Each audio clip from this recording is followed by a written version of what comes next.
High সবাইকে, কেমন আছেন সবাই? নিশ্চয়ই খুব ভালো আছেন। আগের ভিডিওতে আপনাদের সাথে তো শেয়ারই করেইছি যে আমাদের বাড়িতে গত 3 দিন ধরে কারেন্ট নেই। আজ দুপুরবেলাও কারেন্ট ছিল না। সেহেতু কী করবো, ঘরে তো থাকা যাচ্ছে না, সেহেতু বাইরে এসে এদিকে পাশের বাড়ি থেকে দিদাদের গাছ থেকে আঁশফল পেড়েছিল, ওই দাদুটা দিয়ে গিয়েছে। এখানে দাঁড়িয়ে দাঁড়িয়ে ওইগুলো বাইরেতেই আঁশফল খাচ্ছিলাম। আর যেহেতু কারেন্ট নেই, আমাদের পাড়ার বেশিরভাগ লোকই সবাই বাইরে বসে, কেননা ঘরেতে কীভাবে থাকবে সবাই। দেন এদিকে সবাই আমরা বাইরেতে বসেই ছিলাম, আর এদিকে এখন বাজে 5:30। আর দিদি এইখানে রাতের খাবারটা করে নিয়েছিল, কেননা কখন কারেন্ট আসবে কোনো ঠিক ঠিকানা নেই। আর যখনই কারেন্ট আসছে পুরোপুরি সেই মাঝরাতে দিদি এখানে ছোলার ডাল করছিল, আর এইদিকে বসে বসে পরোটা করে নিচ্ছিল। এগুলোই আমাদের রাতের খাবার। আর এদিকে আমি বসে বসে গাজর আর বিনস কাটছিলাম।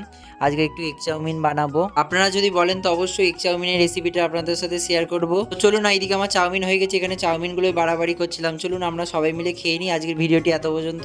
যদি ভিডিওটি ভালো লাগে অবশ্যই একটি লাইক করবেন এবং অবশ্যই কমেন্টে জানাবেন ভিডিওটি কেমন লাগলো। অনেক অনেক ভালো থাকবেন সবাই।